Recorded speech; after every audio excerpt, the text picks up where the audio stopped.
मुंबईमध्ये सकाळपासून सुरू झालेल्या मुसळधार पावसामुळे ठिकठिकाणी पाणी तुंबलं। रेल्वेच्या तीनही मार्गांना या पावसाचा जबर फटका देखील बसला।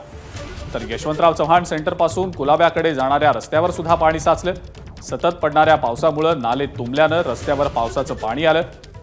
या रस्त्याच्या दुतर्फा महाराष्ट्र सरकारचे मोठे प्रशासकीय अधिकारी राहतात। अगदी त्याच रस्त्यावर पाणी साचायला सुरुवात झाल्यानं पालिकेच्या नाले सफाईच्या दाव्याची पोलखोल झालेली आहे। या सगळ्याचा आढावा घेतलाय आमचे प्रतिनिधी अक्षय भाटकर यांनी। मुंबईमध्ये पावसाचा जोर हा वाढत चाललेला आहे। दक्षिण मुंबईमध्ये तर गेल्या 1.5 ते 2 तासापासून सतत पाऊस पडतोय आणि याचा परिणाम आता दक्षिण मुंबईच्या रस्त्यांवर दिसून यायला लागलेला आहे। आपण पाहताय दक्षिण मुंबईमध्ये आता वेगवेगळ्या रस्त्यांवर पाणी साचायला सुरुवात झालेली आहे।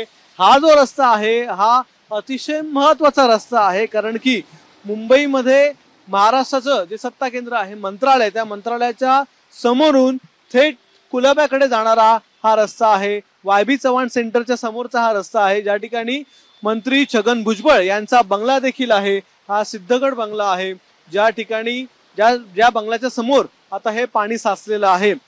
हा जो रस्ता आहे त्या रस्त्यावर सध्या तरी पावसाचं पाणी साचायला सुरुवात झाली आहे, मात्र पावसाचा जोर वाढला तर हे पावसाचं पाणी आणखीन देखील वाढू शकतं, त्यामुळे इथल्या वाहतुकीवर याचा परिणाम होऊ शकतो। तर दुसरीकडे मोठ्या प्रमाणात पाऊस पडल्यामुळे मुंबईमध्ये आज पाणी साचल्याचं प्रशासनाकडून सांगण्यात येतंय, मुख्यमंत्र्यांकडून सांगण्यात येतंय, मात्र याचा फटका हा मोठ्या प्रमाणात मुंबईकरांना बसतोय हे निश्चित।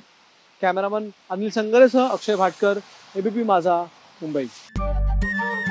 नमस्कार। मन सुद्धा तुझं ही एबीपी माझावरची वेगळीच मालिका खूप गाजली। हिचा दुसरा सीझन केव्हा येणार अशी अनेकदा विचारणाही झाली, पण आता प्रतीक्षा संपली। लवकरच येतोय सीझन 2। मन सुद्धा तुझं होई मन